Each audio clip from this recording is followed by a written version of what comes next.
안녕하십니까. 마가복음 8장 보시겠습니다.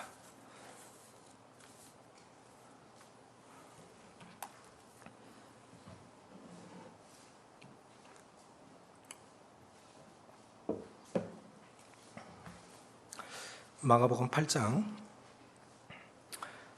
14절부터 21절, 조금 긴 절인데 같이 읽겠습니다. 신약성경 67조 시작. 제자들이 떡 가져오기를 잊었음에 배에 떡 한 개밖에 그들에게 없더라. 예수께서 경고하여 이르시되 삼가 바리새인들의 누룩과 헤롯의 누룩을 주의하라 하시니 제자들이 서로 수군거리기를 이는 우리에게 떡이 없음이로다 하거늘 예수께서 아시고 이르시되 너희가 어찌 떡이 없음으로 수군거리느냐. 아직도 알지 못하며 깨닫지 못하느냐. 너희 마음이 둔하냐. 너희 눈이 있어도 보지 못하며 귀가 있어도 듣지 못하느냐. 또 기억하지 못하느냐. 내가 떡 5개를 5,000명에게 떼어줄 때 조각 몇 바구니를 거두었더냐. 이르되 12이니이다. 또 7개를 4,000명에게 떼어줄 때 조각 몇 광주리를 거두었더냐. 이르되 7이니이다. 이르시되 아직도 깨닫지 못하였느냐 하시니라. 바리새인의 누룩과 헤롯의 누룩을 주의하라는 제목으로 말씀을 소개하고자 합니다. 탈무드에는 이런 내용이 있습니다. 사람의 머리에 2개의 방이 있는데 하나는 기억의 방이고 하나는 망각의 방이라는 것입니다. 그래서 뭔가 기억해야 할 것은 기억의 방에 저장을 하고 잊어버려야 할 것은 망각의 방에 저장한다고 하는 것이죠. 그런데 실제로 두 방이 오작동할 때가 많아요. 마땅히 기억해야 할 것은 기억하지 못하고 잊어버려야 할 것은 계속 기억함으로 우리를 고통스럽게 하는 경우가 많습니다. 예를 들어서 하나님의 은혜를 늘 기억한다면 우리 영혼이 풍성할 것입니다. 또 나에게 은혜를 베풀었던 사람들, 나에게 사랑을 베풀었던 사람들, 기도해주고 섬겼던 분들, 그런 좋은 기억들을 갖고 있으면 참 좋겠는데 특별히 가족들도 가장 가까이 있는 분들에게 상처를 받았을 때 우리는 그것을 오래 기억합니다. 그분에게 더 좋은 것이 많이 있음에도 불구하고 지난날 내가 받았던 그 상처들, 그런 것들로 인해서 그 좋은 것이 많이 있음에도 불구하고 그 사람의 안 좋은 것을 기억함으로 해서 우리 영혼이 은혜롭지 못할 때가 참 많이 있습니다. 자, 이것이 독소라고 하는 것입니다. 우리가 건강하려면 좋은 음식을 먹어야 되지만 좋은 음식을 먹는 것뿐만 아니라 중요한 것은 뭐냐면 우리 몸에 독소를 빼내는 것도 중요합니다. 잘 먹었어요. 그런 잘 먹는 것만큼이나 배변을 잘해야 됩니다. 먹기만 하고 배변을 못하면 그건 건강이 망쳐지는 거예요. 배변을 잘해야 되고 땀 흘려 운동을 해서 이 노폐물을 빼내야 되는 것이죠.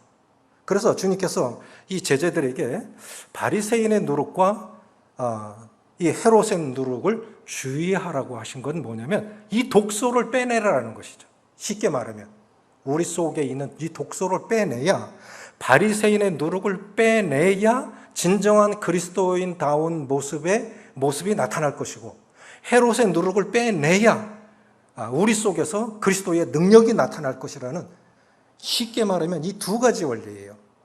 지난주 늦은 밤에 어느 자매님한테 전화가 왔습니다. 늦은 밤인데 아내에게, 자매님이니까 제 전화로 왔는데 아내에게 바꿔줬어요. 그 내용을 들어보니까 그런 거예요. 직장 동료인데 사실은 가장 가까이 있는 사람에게 복음 전하기가 훨씬 어렵습니다. 가족들에게, 직장 동료들에게 복음 전하기 참 어렵죠. 나를 너무나 잘 아니까. 그런데 이분에게 정말 그냥 사랑으로, 그냥 그리스도인의 모습으로 이렇게 섬겨주었는데 예수님을 전한 것도 아니고 교회 오라고 요청한 것도 아닌데 어느 날 너 다니는 교회 가고 싶다. 네가 다니는 교회 목사님 만나고 싶다. 그렇게 말하더라는 거예요. 그래서 이번 주 목요일날 만납니다. 기도해 주시고요. 52살이고 여자분입니다. 이것이 이게 정말 어려운 일인데 직장 동료에게 어떻게 비쳤길래 저렇게 본인 편에서 네가 다니는 교회 가고 싶다라는 말을 할 수 있을까? 이 우리 속에 있는 진정성, 그리고 그 안에 있는 그리스도의 모습이 그에게 그렇게 비춰졌겠죠. 그리고 그 사람의 상태도 많이 낮아지고 찾고자 하는 마음이 있었을 것이라 생각이 되집니다. 그래서 주님께서 제자들에게 경고하신 두 가지, 바리새인들의 누룩과 헤롯의 누룩을 주의하라. 이 독소를 빼내라고 하는 것인데, 노아의 방주 안에 부정한 짐승 7쌍, 정한 짐승 2쌍이 들어갔습니다. 거꾸로 말했죠. 정한 짐승 7쌍, 부정한 짐승 2쌍이 들어갔습니다. 그런데 이것이 이 구원의 방주이기도 하지만 사실 우리 모습이기도 해요. 좋은 모습이 많이 있기도 하지만 우리 속에 참 독소들이 많이 있어요. 이게 함께 어우러져 살아가고 있는데, 주님께서 지적하신 이 두 가지를 먼저 보기 전에 주님께서 이 오병이어의 기적은 사복음서에 다 기록이 되어 있습니다. 그런데 칠병이어의 기적은 마태복음과 마가복음에만 기록이 되어 있습니다. 특별히 두 기적이 연달아 기록된 것이 마가복음이에요. 마가복음 6장에는 오병이어의 기적이 기록되어 있고 마가복음 8장에는 칠병이어의 기적이 기록이 되어 있습니다. 그러면 마가복음 6장과 8장은 그렇게 긴 시간 차이가 있는 것이 아닙니다. 그렇게 긴 시간 차이가 있는 것이 아니에요. 그리고 주님의 제자들은 누구보다도 가장 가까이에서 이 엄청난 기적을 경험한 사람들인데, 주님께서 칠병이어의 기적이 끝나고 저쪽으로 가자 했을 때 제자들 빵이 없네. 빵이 없네. 자, 주님이 앞에 계세요. 주님은 뭘 하셨습니까? 남자만 5,000명이 먹고도 12광주리가 남았습니다. 그게 오병이어의 기적, 칠병이어의 기적. 남자만 4,000명이 먹고 7광주리가 남았습니다. 그런데 제자들은 아무것도 경험해 보지 않은 것처럼 그 앞에 두 큰 기적이 아무 의미가 없이 빵이 없네. 빵이 없네. 5년 전이나 10년 전이나 우리의 모습 속에서 돈 걱정, 현실 속에서도 그러하고 늙어서 어떻게 살지? 그냥 빵이 없는 거. 주님이 앞에 계시고 그 큰 기적을 행하신 그 기적 속에 가장 가까이에서 그 기적을 경험했던 주인공들이 여전히 빵 걱정하고 있는 거예요. 빵이 없네. 그 기적을 행하신 주님이 앞에 계신데도 그들은 앞에 계신 기적을 행하신 주님을 보지 못하고 없는 빵만 생각하고 있는 거예요. 이 그리스도인들이 평생 5년 전이나 10년 전이나 여전히 돈 걱정이나 하고 그렇게 살아간다고 하면 그리스도 안에 있는 사람들이나 그리스도 밖에 있는 사람들이 차이가 없는 것입니다. 뭐 똑같은 삶의 원리가 똑같은데요. 우리는 언제나 변화될 수 있을까요? 그 주님이 너무 답답하신 거예요. 너희가 알지 못하느냐? 너희가 깨닫지 못하느냐? 너희가 눈이 있어도 보지 못하고 귀가 있어도 듣지 못하느니라. 그럼 이게 무엇입니까? 제자들은 기적의 의미를 지금 이해하지 못하는 거예요. 더 중요한 것은 주님이 나에게 있어서 어떤 분이신가를 모르고 있는 거예요. 내 삶 속에서 지금까지 살아온 것들이 정말 기적 인생이라고 하면 내 힘으로 살아온 게 아니지. 어떤 위대한 일을 해서가 아니라 인생 굽이굽이 주님이 함께 하셨기 때문에 보호받을 수 있었고 인도받을 수 있었고 축복하셔서 여기까지 왔어. 그것이 다 기적이라면 그 기적을 주신 주님은 나에게 어떤 분이시냐, 누구시냐, 이거를 봐야 되는데 그저 빵만 생각하고 사는 거예요. 오늘날 세상이 사람을 평가하는 가치 기준은 숫자에 있는 것 같아요. 뭐냐? 몇 평에 사냐? 연봉 얼마냐? 무슨 차 타냐? 세상이 사람을 평가하는 가치 기준은 숫자에 있는 것 같아요. 인생이 그게 아니잖아요. 우리도 그런 원리로 살아간다면 몇 평에 살고 연봉이 얼마고 미래는 어떻게 준비됐고 그저 빵이 있음과 없음, 얼마나 있느냐. 그것만 생각한다고 그러면 예수님 믿은 사람과 안 믿은 사람 무슨 차이 있습니까? 그리스도 안에 있는 사람이나 그리스도 밖에 있는 사람 차이가 뭐냐는 거예요. 이 주님이 답답한 거예요. 오병이어의 기적과 칠병이어의 기적은 조금 다릅니다. 오병이어의 기적은 벳세다에서 행하셨어요. 그 기적의 대상은 유대인들이었습니다. 칠병이어의 기적은 대상은 대가벌레 이방인들이었어요. 주님이 어마어마한 기적을 일으키시니까 유대인들의 반응은 뭡니까? 야, 예수를 왕으로 삼자. 예수를 왕으로 삼자. 그럼 그냥 우리 먹고 살릴 걱정 안 해도 되겠지? 그래서 왕으로 삼자 했어요. 대가벌레 사람들은 뭐라 그랬습니까? 아무 반응이 없어. 그래, 예수가 유대인의 왕이라? 그럼 그것이 우리하고 무슨 상관이 있는데? 성경 속에 있는 수많은 기적들, 이 많은 이적들, 표적들, 이것이 안 믿는 사람에게 무슨 의미가 있습니까? 소설인 거예요. 그러니까 칠병이 기적의 반응은 그래, 예수님이 유대인의 왕이라고? 그게 우리하고 무슨 상관이 있는데? 아무 관계가 없는 거예요. 유대인들은 잘못 알은 거예요. 예수님을 수단으로 생각한 거죠. 신앙을 수단으로 생각한 거죠. 예수님은 여전히 목적이십니다. 우리 인생의 목적이십니다. 그런데 예수님을 수단으로 생각하고 신앙을 수단으로 생각하고 하면은 잘못 가고 있는 거죠.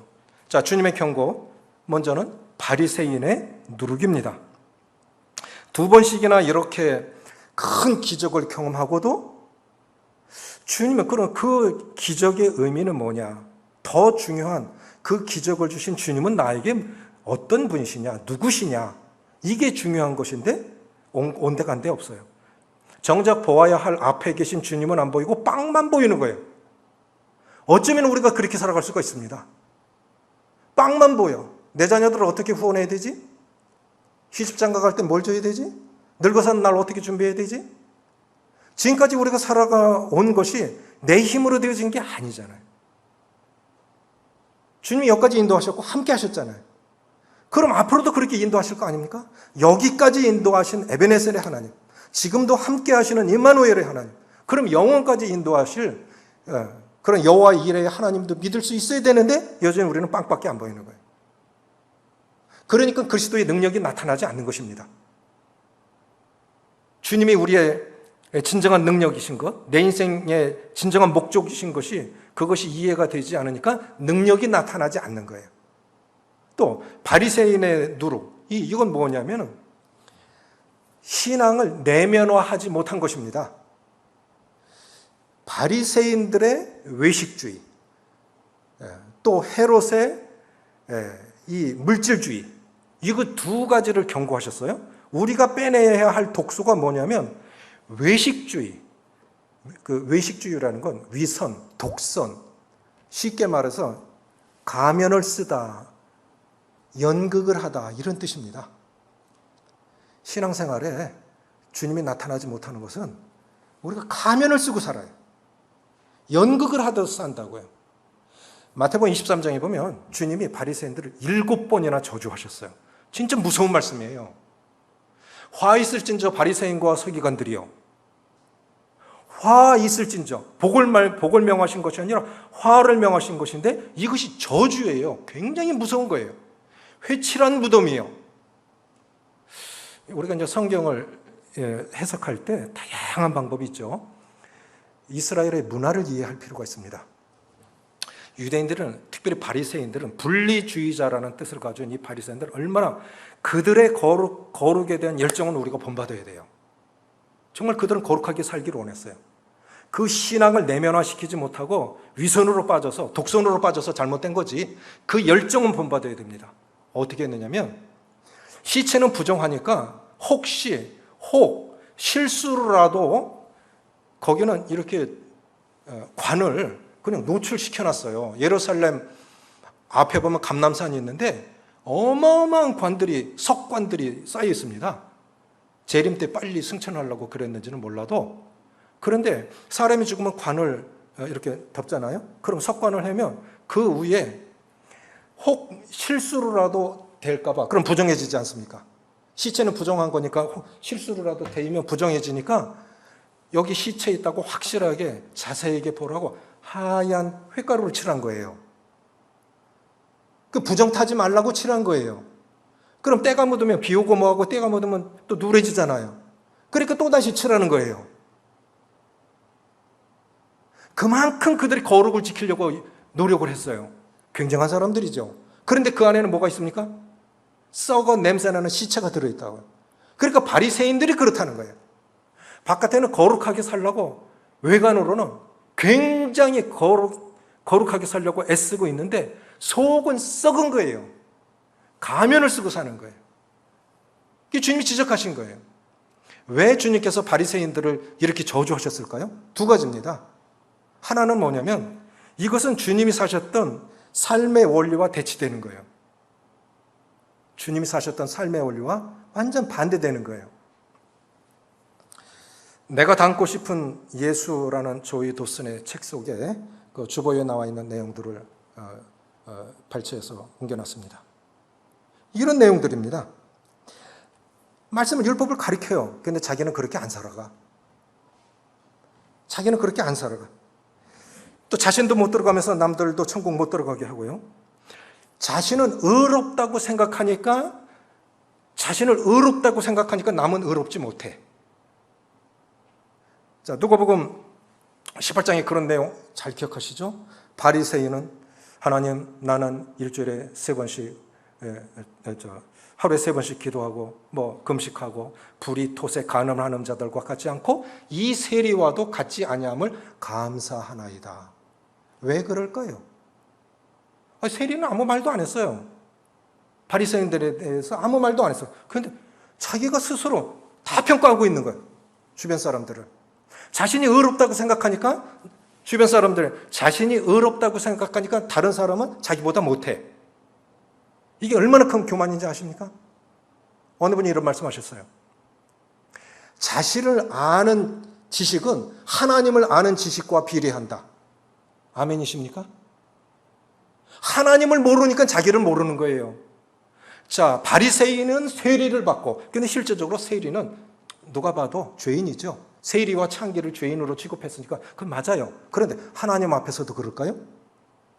바리새인은 세리를 받고 세리는 하나님을 봤어요. 그러니까 가슴을 치는 거예요. 하나님, 저 죄인입니다. 저 망할 사람입니다.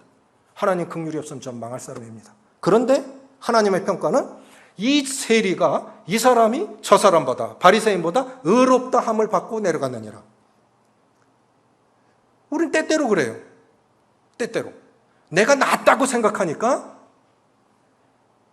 판단하고 비판하고 하나님 앞에서 나를 볼 수 있으면 그렇게 안 해요. 자기를 고치려고 하지. 지난주에 운전을 하고 가는데 우회전하는 횡단보도에 신호대기에 걸렸어요. 보행자가 횡단보도 지나가고 있어서 대기하고 있었던데 뒤에서 빵 그러는 거예요. 사람이 지금 내 앞에 지나가고 있는데 빵 그래요. 운전을 하면 인격이 그대로 드러나죠. 저걸 꽉. 그러니까 제 안에 뭐라는 줄 알아요? 당신은 사역할 사람이 못 돼. 그렇지. 가만히 생각해 봤어요. 그럼 당신은 집사람 핸들 잡으면 또 어떤지 아세요? 뭐 하는 거야? 빨리 안 가고.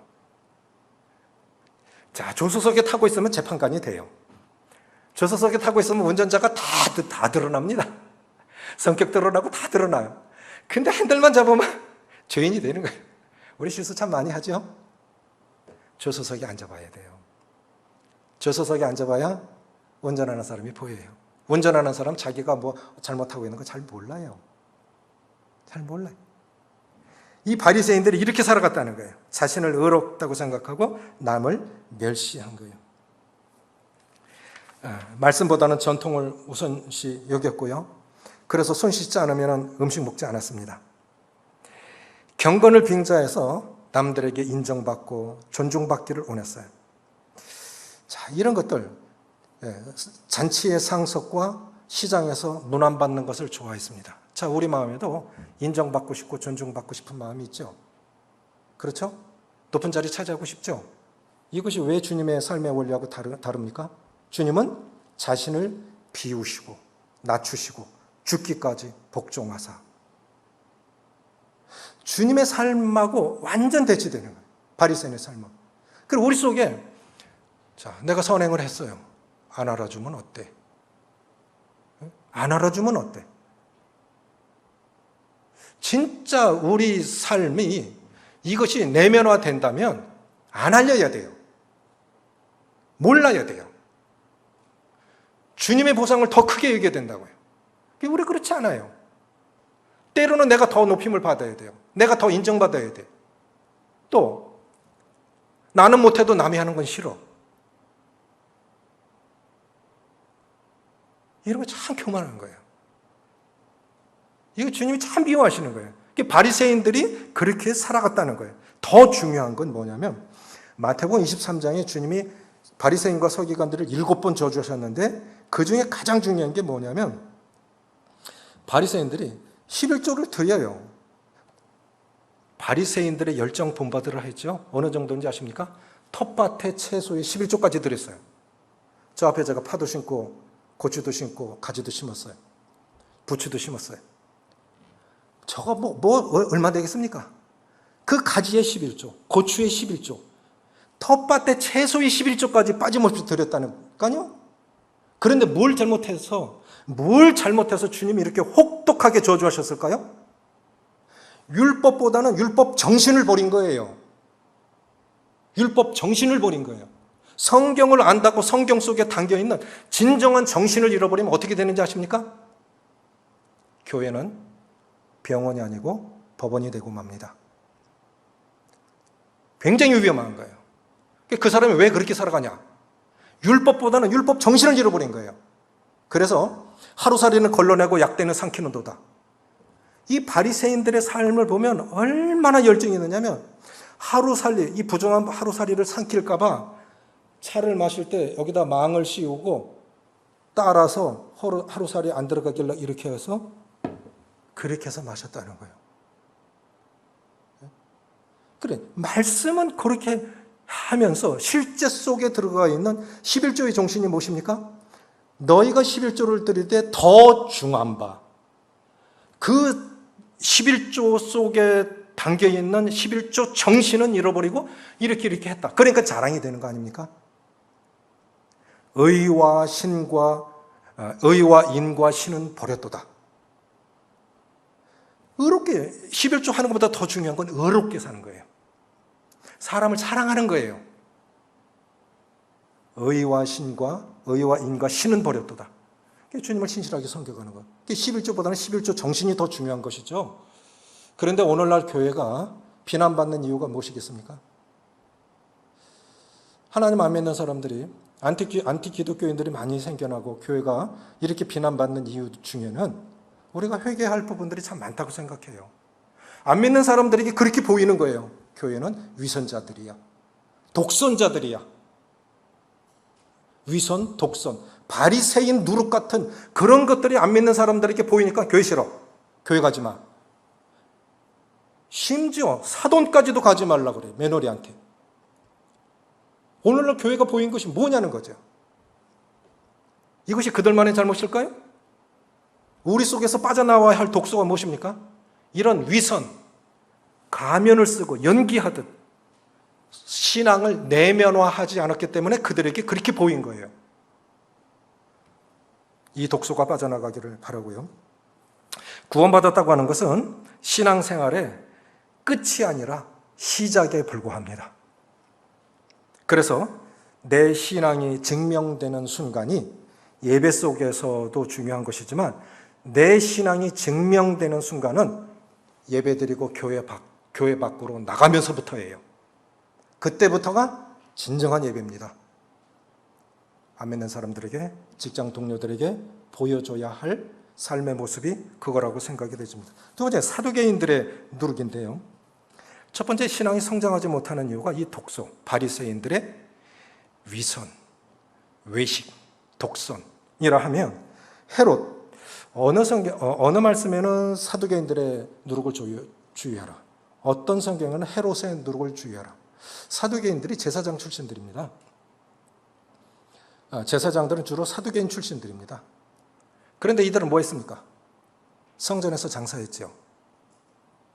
먼 데서 짐승 가져올 수 없으니까 돈 갖고 와서 짐승 사서 드려야 되는데, 고향에서는 소 한 마리 1,000만 원 가면 예루살렘에서는 1,500만 원 줘야 돼. 이게 다 안디바 주머니로 들어가는 거예요. 제사장들 주머니로 들어가는 거예요. 그러니까 뭐냐면 사두개인들, 헤롯, 로마에서 임명한 총독 아닙니까? 로마 총독도 그래요. 세금 받아서 일부 로마로 보내고 일부는 자기가 가져. 제사장들 성전에서 장사해. 그러니까 헤롯과 사두개인들은 한 통속이라는 거예요. 한 통속. 이게 물질주의라고 하는 것입니다. 오늘날 최고의 우상은 돈입니다. 돈은 꼭 필요합니다. 어제 청년들에게 그리스도인의 재물관리에 대해서 교제를 했는데 청년들 참 좋아하더라고요. 리처드 포스터라고 하는 유명한 영성가가 이런 얘기를 했어요. 돈은 영성의 척도다 라는 말을 했어요. 돈은 영성의 척도다. 어떻게 벌고 어떻게 관리하고 어떻게 쓰여지는 거 보면 그 사람의 신앙이 보인다. 주님이 믿음에 관해서, 구원에 관해서 말씀하신 횟수는 한 200여 번밖에 안 됩니다. 그런데 주님이 재물에 대해서 말씀하신 건 2,000번이 넘어요. 그 유명한 달란트 비유, 문화의 비유, 포도원의 비유, 이거 다 돈 얘기예요. 그리스도인들에게 있어서도 우리가 세상을 떠나기 전까지는 돈은 꼭 필요한 거예요. 그러나 그것이 목적이 되어서는 안 됩니다. 디모데전서 6장에 보면 내가 이 허망한 재물에 소망을 두지 말고, 이 허무한 재물에 소망을 두지 말고 하나님께 두며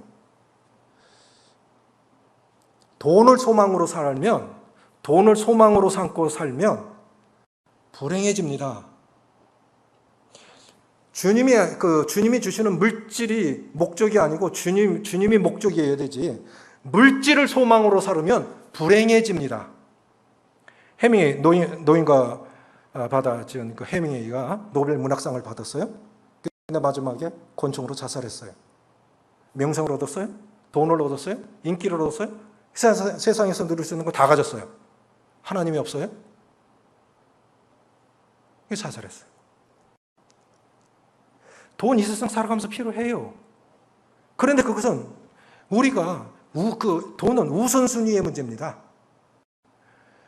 먼저 그의 나라와 그의 의를 구하라. 그리하면 조건적인 축복이에요. 재물도 하나님이 주시는 축복 중에 하나지만 이것은 이 하나님을 우선으로, 영적인 것을 하나님을 우선으로 그리하면 이 모든 것을 너에게 더하시리라. 그래, 영적인 것, 하늘의 것을 먼저 구하면 이 땅의 것은 책임지십니다. 아멘이십니까? 그럼 일을 안 해도 책임지냐? 그건 아닌 거예요. 우선순위의 문제예요. 영적인 것, 하늘의 것을 우선시하고, 두 번째는 뭐냐면은 영적인 것, 그 다음에 이 11조를 먼저 하시는 거예요. 내 밭의 소산물에 처음 익은 것으로 여호와를 공경하라. 그리하면 내 창고가 가득히 차고 내 포도즙 틀에 새 포도즙이 넘치리라. 약속입니다. 약속이에요. 그래, 영적인 것을 우선하고 11조를 우선하고 내 밭에 처음 익은 것으로 여호와를 공경하라. 그러면 내 창고가 가득히 차고 내 포도즙 틀에 새 포도즙이 넘치리라. 저는 가끔씩 그 간증 듣습니다.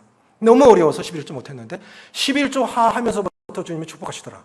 그래서 집 살려고 하는 분이 계세요. 다 끝내고. 복 받기 위한 목적으로 11조 하면 잘못된 거예요. 그러나 그렇게 영적인 것을 우선으로 11조를 우선으로. 11조가 뭡니까? 돈은 두 가지예요. 하나는 하나님 몫이 있고 내 몫이 있어요. 그러니까 하나님 몫을 먼저 드리는 거예요. 하나님 몫을 먼저 드리는 거예요. 그 나머지가 내 거예요. 그러니까 이게 건강을 주시고 직장을 주시고 다 은혜 주셔서 이렇게 다시 그 은혜를 나눕니다. 주님께 드립니다. 이게 예배지요. 세 번째가 뭐냐면은 세금을 먼저 내는 거예요. 가이사의 것은 가이사에게, 하나님의 것은 하나님에게. 이 동전에, 로마 동전에 황제의 얼굴이 새겨져 있습니다. 그래서 가이사라고 얘기한 거예요. 그래서 가이사의 것은 가이사에게, 하나님의 것은 하나님에게. 그래서 세금을 먼저 언급한 유일한 말씀이에요. 그럼 11절 어떻게 해야 되냐? 세금 띈 실수령에게 11일을 드리는 겁니다. 이렇게 하면 주님이 다 채우시겠다는 거예요. 그리고 정직의 문제예요. 정직하게 살고 성실하게 살고 그리고 나누면서 살면 주님이 다 축복하십니다.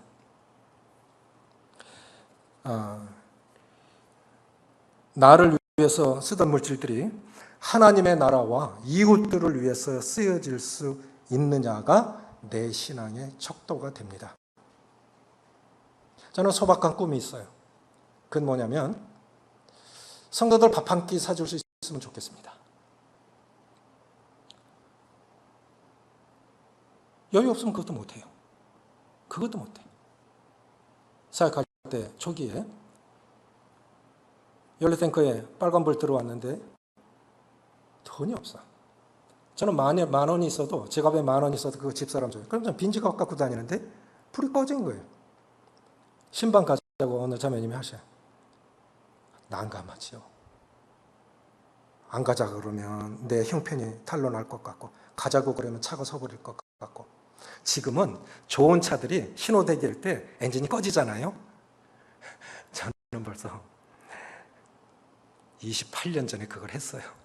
신호 대기할 때마다 끄는 거예요. 그래서 조금이라도 아낄 수 있잖아요. 그래도 그때도 성도들 밥 사드렸어요. 근데 주님이 그렇게 하니까 다 축복하시더라고요. 하나님의 것을 우선으로 하시면, 영적인 것을 우선으로 하면 이 땅의 것은, 육신적인 것은 주님이 다 책임지신다고 그렇게 믿습니다. 제자들은 깨닫지 못했던 거예요. 주님이 십자가를 지실 때까지도 제자들은 못 깨달았어요. 주님이 이렇게 경고하셨는데 그걸 어떻게 할 수 있을까요? 자, 주님이 십자가 지시기 전에 제자들 누가 서로 크냐고 다퉜지요. 자, 이건 바리새인들이 하는 거죠. 누가 크냐? 이건 바리새인들의 도구예요. 제자들 주님 십자가 지시기 전까지 그렇게 싸웠다고요. 그런데 오순절 성령 강림 이후 그들이 변했습니다. 완전히 변했습니다. 은과 금은 내게 없거니와 내게 있는 것으로 내게 주노니. 없다고 말하던 사람들이 이제는 주는 사람이 됐어요. 주는 사람으로. 그래서 나를 위해서만 쓰여지던 물질이 하나님의 나라와 이웃을 위해서 쓰여지기 시작할 때 이것이 진정한 헌금이요, 이것이 예배인 것입니다. 그러니까 너무 걱정하지 마세요.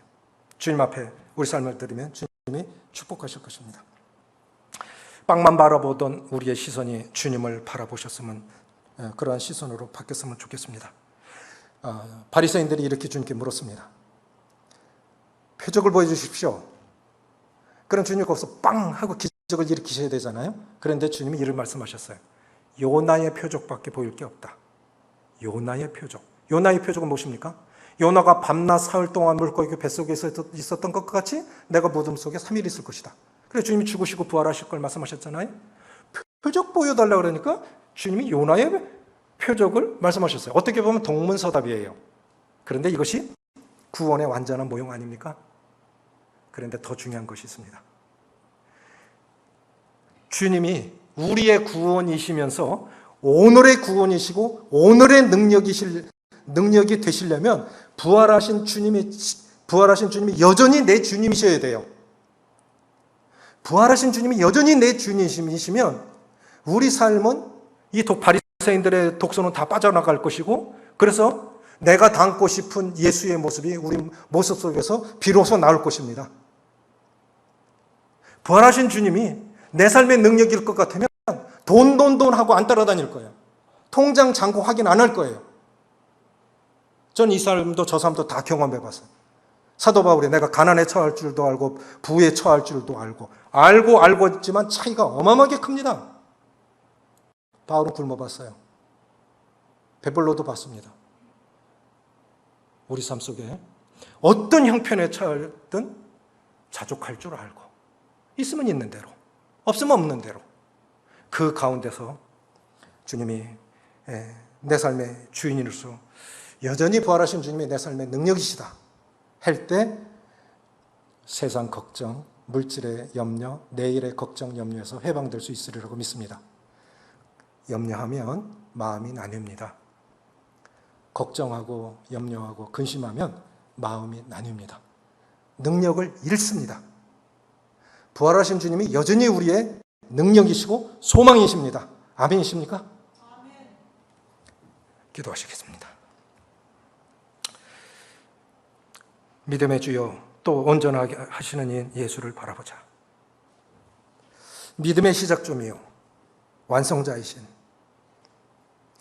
예수님을 끝까지 바라보고 살아야 되지만, 우리는 잘나지도 못한 내 모습, 허물투성이인 내 모습 보고 남하고 비교할 때가 얼마나 많은지, 그래서 내 잘난 양 교만하고 남 판단하고 멸시하고, 주님이 참 미워하시는 바리새인의 이 누룩은 주님의 삶의 원리와 대치되고 하나님의 나라의 원리와 대치되는, 그래서 주님께서 무섭게 저주하신 이 모습, 그 시대 2000년 전에 바리새인들의 모습으로만 생각하고 내 모습으로는 보여지지 않으니 우리도 동일한 실수를 할 때가 얼마나 많았는지, 주님 우리를 긍휼히 여기셔서 우리 안에 있는 독소를, 우리 영혼 속에 있는 이 바리새인의 누룩을 빼주시고, 부활하신 주님이 여전히 내 안에 계시고 함께 하시고 영원까지 인도하실 그러한 내 주님이시라면, 이제 주님이, 부활하신 주님이 여전히 내 삶의 능력이시라면